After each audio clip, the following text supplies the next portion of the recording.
Thank you so much, everybody. Thank you, everyone. Thank you for your attention. My name is Tushar, and I am an illusionist by profession as well as by passion. A lot of people, they come to me and they ask, Tushar, how did you started doing magic? How did you learn it? To which I reply that, ladies and gentlemen, I feel really fortunate and lucky to have my guru and my mentor as my father. His name is Raj, and I started learning from him at a very tender age. I actually grew around magic. I actually had this privilege of being around a magician all the time who was trying to create and innovate things and then perform it for his audience out there in the world.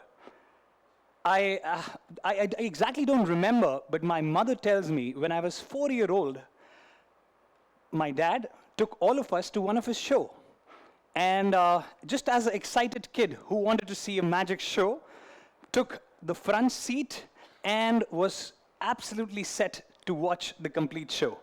And right in the middle of his performance, I actually got up from the seat and went up on the stage, stood right next to him, and just looked at him and started duplicating his actions. He had something in his hand with which he was performing, but I was just trying to replicate what he was doing. And he looked at me a little in a surprised expression, but then continued to do his effect. And the moment he completed, audience applauded, and I thought that it was for me. Well, the show went well. We came back to home, and my father finally got to know that I have certain inclination towards his art form. And that's when I took this opportunity to tell him that I want to learn one magic trick. And just as an ethical artist, he told me, Tushar, I can certainly make you learn magic, but there are certain rules. Promise me that you will never ever reveal secret even to your mother. Promise me that you will not perform magic till the time you don't master it, and so on and so forth. A lot of rules and ethics. I don't know whether I was able to understand all of them or not, but I just promised blindly. And I said, I want to learn this trick. I remember he made me learn a trick, which was a sweet little candy magic trick, and I cherish it till today. My dear friends, that was the journey, and you must be really, you'll be surprised to know that I was 4 years old when I started learning magic as a hobby, and then you'll be again surprised to know that I delivered my first show after practicing magic so much. Within 6 months, I delivered it when I was only 4.5 years old. And thank you so much. And that's when I realized that I need to pursue this more as a hobby. I started learning from him. I started just trying to innovate a little from whatever he was doing, and I started learning more and started performing in my school. The story went on. I started performing in my various school functions and then to college.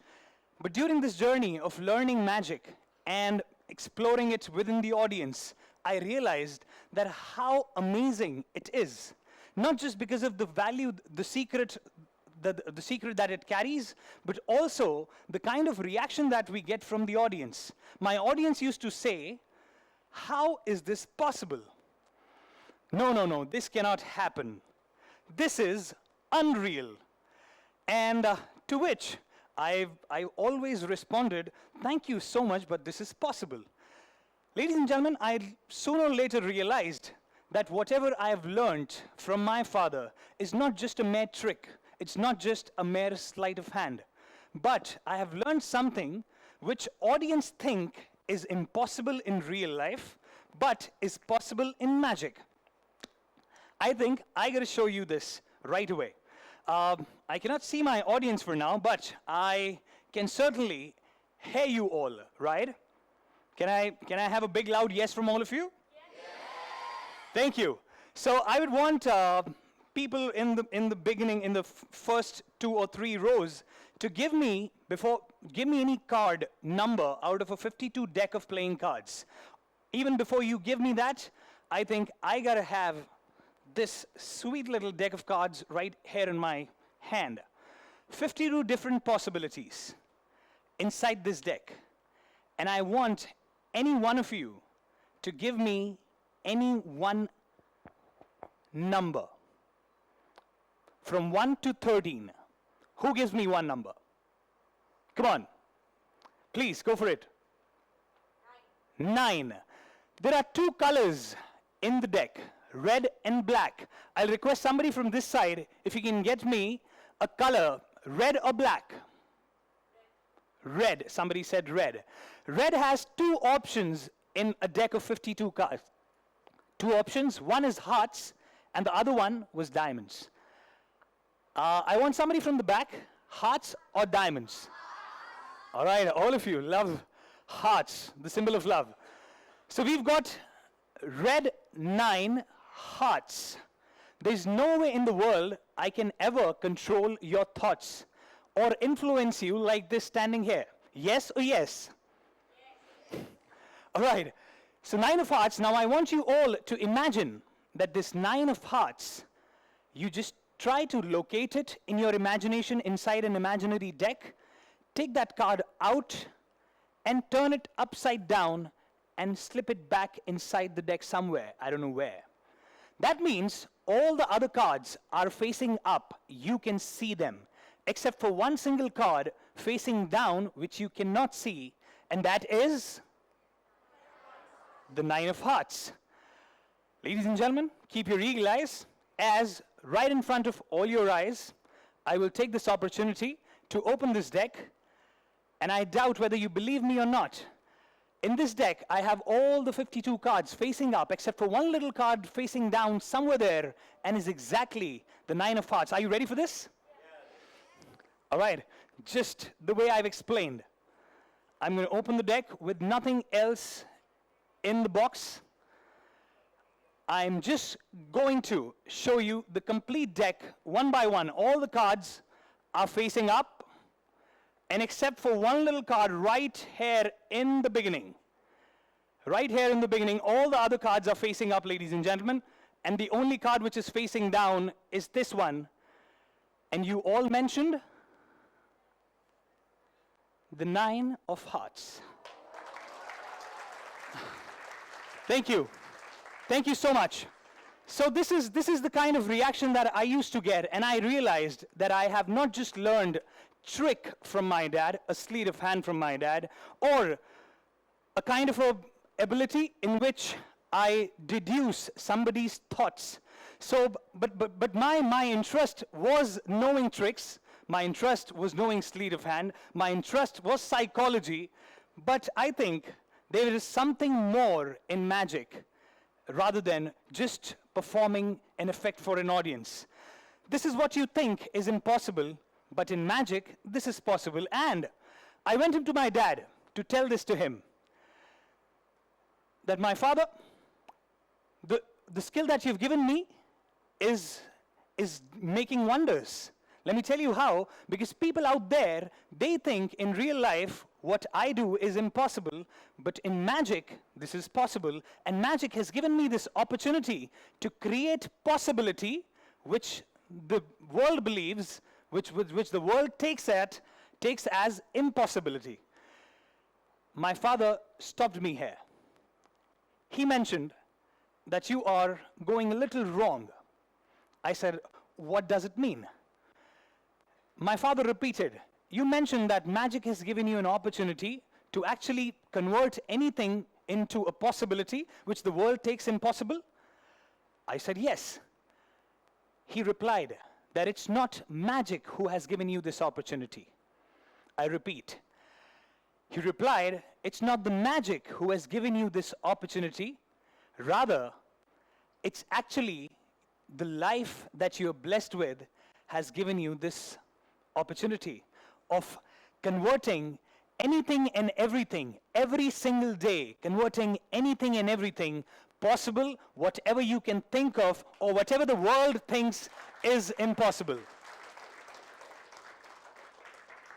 He says that every single day, every second, we have this opportunity by this. If you are a believer, then this life is blessed by Almighty. If you're a non-believer, this blessing comes from a very unique logic of biology.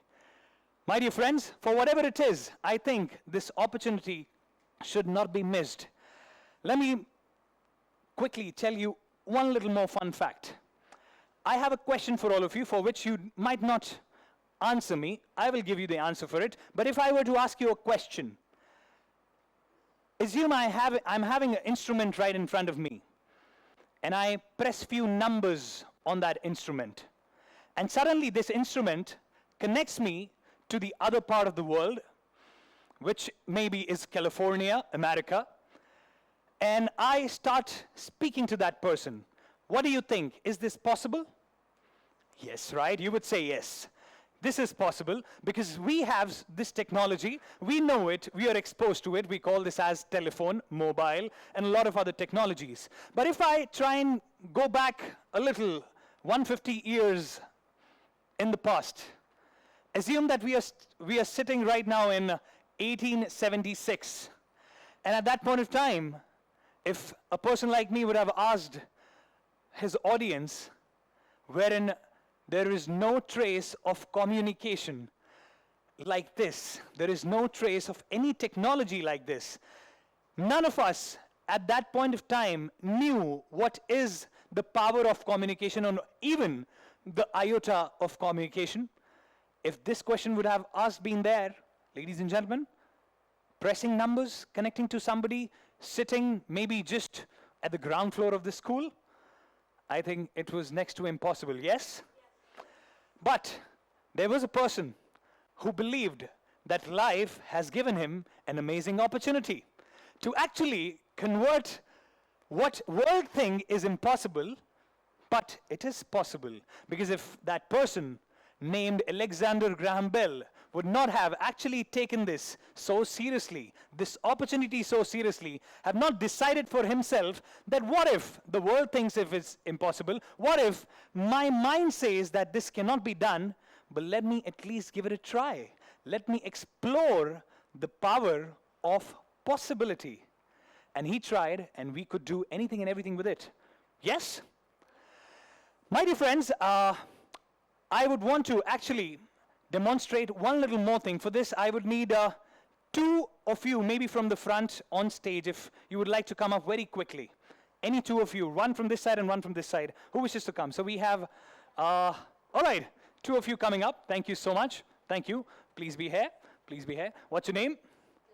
Lata. Lata and? Devika. All right. Thank you so much for joining in. Can we have a round of applause for both of them?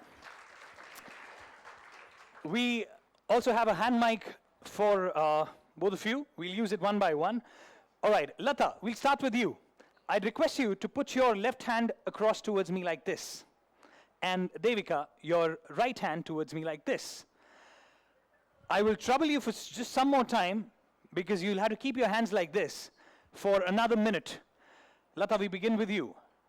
Very honestly, this is what I explained to you, that with your permission, if I have it, I'm going to just very gently touch you on your hand a couple of times.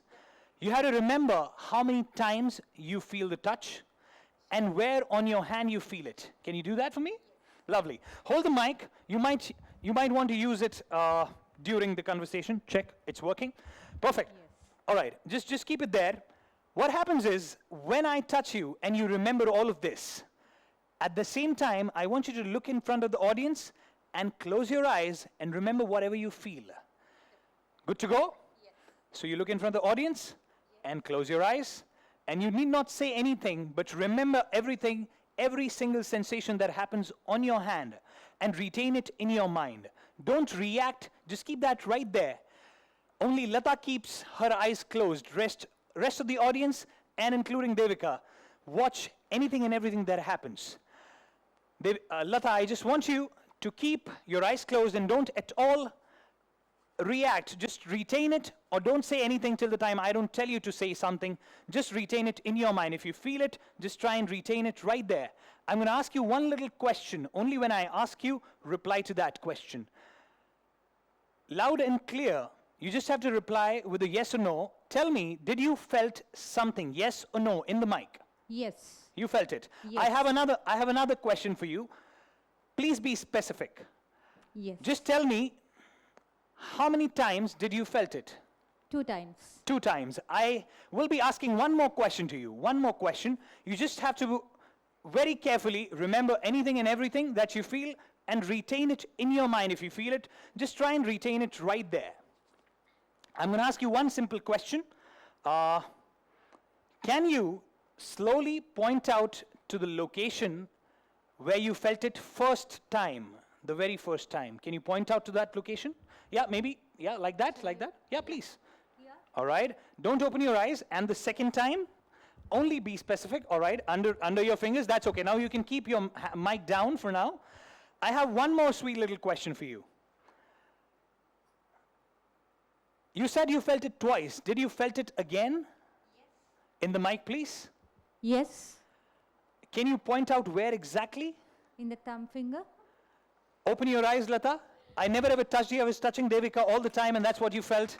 Ladies and gentlemen, give it up for both the ladies. Thank you so much for coming up. Thank you. Thank you, Lata. You can join in back there. So this is another level of communication happening between both of them without any medium. Ladies and gentlemen, why is it so that today we say that connecting to anybody and everybody in the world using a mobile is possible, and why we couldn't believe to somebody who would have said this same question in 1876 is because it's understandable, right? It's because we are exposed now to that level of technology which we were not exposed at that point of time. Similarly, we are not exposed to magic or mind reading or mentalism to that level the way we are exposed to all the technology which surrounds us. So I have another sweet little fun fact for all of you. If I talk about the world population, India contributes 17.5% of the world population. And if I talk about a number, the number of suicide that happened worldwide, India contributes 17% to that number. Why I am mentioning all of this? Ladies and gentlemen, one of the students, when fails a grade while preparing for a super high competitive exam, he fails or she fails by just 1 mark. That student think that this is the end of all possibilities. There is nothing left. End of hope. And they try to take such steps. There are people, those who actually think that our relationship with our partner is not working out. It is going in certain amount of mess, and things are not working possibly. And they try and take steps which leads to really hazardous results.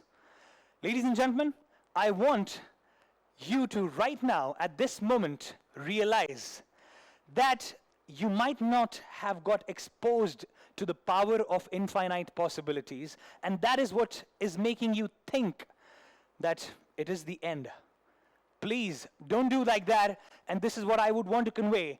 Metaphorically, one last little thing that I would want to tell you. Consider this sweet little paper as your life. And I have a sweet little matchstick with me.